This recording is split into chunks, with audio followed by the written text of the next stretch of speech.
ବନ୍ଧୁଗଣ ମୁଁ ବାରମ୍ବାର କହି ଆସୁଛି ମୋ ଦାୟିତ୍ୱ ବୋଲି ଭାବୁଛି ମୁଁ ଆପଣମାନଙ୍କୁ ସଚେତନ କରାଇବା ଆଉ ବାରମ୍ବାର ସଦାବେଳେ କହି ଆସୁଛି ଆୱାରନେସ୍ କ୍ରିଏଟ କରିବାକୁ ଚେଷ୍ଟା କରୁଛି ତା ବାଦ ବି ପିଲା ଯାଇକି ଫସୁଛନ୍ତି କହୁଛି କହି ଆସୁଛି 2 ବର୍ଷରୁ 2.5 ବର୍ଷ ସମୟ ହେଲାଣି ମୁଁ ଚାହୁଁଛି ତମମାନେ ଅସୁବିଧାରେ ନ ପଡ ଯୋଉ ହାର୍ଡ ଆର୍ନ ମନି ବୋଲି କହୁଛେ ଆମେ ଝାଳ ବୋହିକି କମିଥିବା ପଇସା ବର୍ବାଦ ନ ହଉ ତ ତେଣୁକରି ନିଜର ଇନଷ୍ଟିଚ୍ୟୁଟ କୁ ସିଲେକ୍ଟ କଲା ବେଳେ ଟିକେ ୱାଇଜଲି ସିଲେକ୍ଟ କରନ୍ତୁ।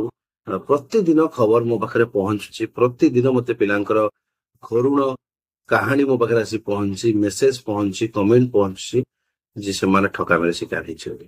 ଯଦି ଆନ୍ଧ୍ରପ୍ରଦେଶରେ ବିଏଡ୍ କରୁଛନ୍ତି ଦୟାକରି ସଚେତନ ହେଇକି କରନ୍ତୁ ଯୋଉଟା କି ବହୁତ ଜରୁରୀ। ଯଦି ସଚେତନ ନାହାନ୍ତି ତାହେଲେ ଆପଣଙ୍କ ପଇସା ବୁଡି ଯାଇପାରେ। ଧନ୍ୟବାଦ।